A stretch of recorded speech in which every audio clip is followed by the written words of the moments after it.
In the shadows of the global economy, a powerful cartel wields its influence over the lifeblood of modern civilization: oil.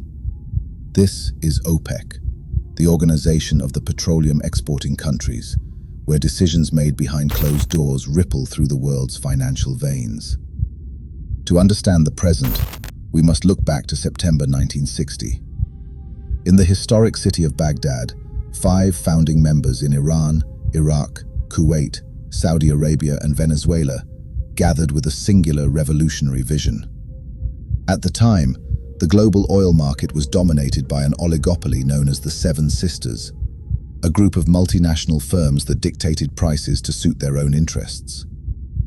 OPEC was born as an act of national sovereignty, a unified front intended to reclaim control over their own natural resources and ensure fair prices for their people. The 1960s were a period of growth and relocation. By 1965, the organization moved its headquarters from Geneva to its permanent home in Vienna, Austria. But it was the 1970s that truly cemented OPEC as a geopolitical powerhouse.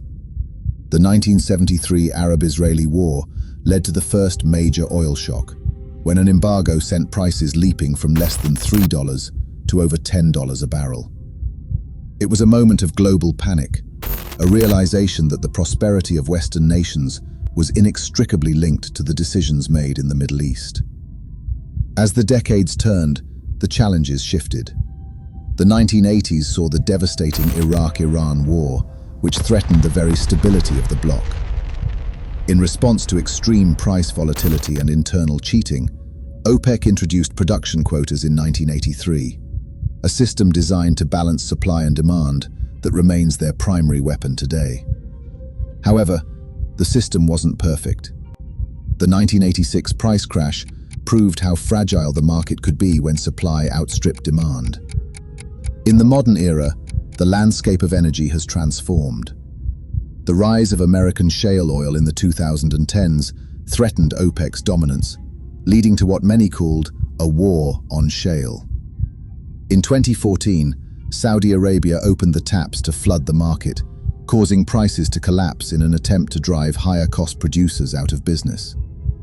This period of free market chaos ended in 2016 with the formation of OPEC+, a strategic alliance with 10 other producers, most notably Russia. Today, this powerhouse lineup is represented by influential figures like Prince Abdulaziz bin Salman of Saudi Arabia, the strategic Alexander Novak of Russia, and UAE's Suhail Mohammed al-Mazroui. They are joined by veterans like Iran's Javad Oji, who navigates through sanctions like a chess master, and Nigeria's Heineken Lokpobiri, striving to balance domestic growth with global resource control. But we are currently witnessing perhaps the most volatile chapter in this organization's history. In March 2026, the global market was rocked by a massive production drop of nearly 7.7 million barrels per day. The escalation of the Iran war and the effective closure of the Strait of Hormuz, the world's most critical oil artery, has removed approximately 7.5% of global supply overnight.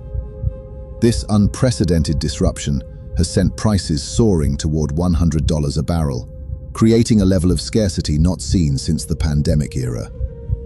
These decisions don't just shake the corridors of Wall Street.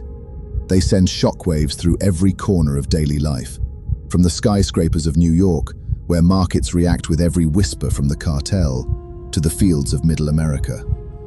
When OPEC tightens its grip on quotas, or when conflict chokes the supply lines, inflation follows like an apex predator, devouring the purchasing power of every dollar earned.